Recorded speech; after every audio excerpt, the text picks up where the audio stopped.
এখানে 1200 গজ কোনো কাঁটাতারে বেড়া নাই। তো এখান ধরে গত 2 দিন ধরে বিএসএফ এখানে কাঁটাতারে বেড়া দেওয়ার জন্য মাটির খনন কাজ করছিল। তো আমরা দুইবারই বিজিবির পক্ষ থেকে তীব্র প্রতিবাদ জানাই এবং তারা কাজ বন্ধ করতে বাধ্য হয়।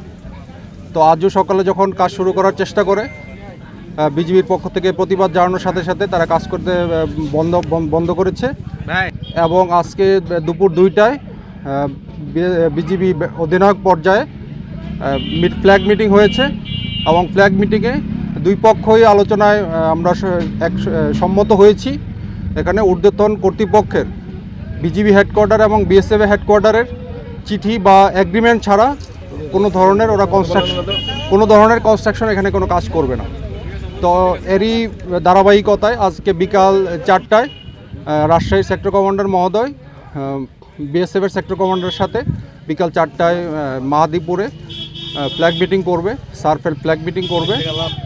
আর হচ্ছে এই এলাকায় যে একটা উত্তেজনা বিরাজ করছে, তো এইভাবে আমি জনগণকে আশ্বস্ত করতে চাই বিজিবি সীমান্তে অতন্ত্র প্রহরী হিসেবে কাজ করছে। আমাদের টহল জোরদার করা আছে, আমাদের যথেষ্ট জনবল আছে।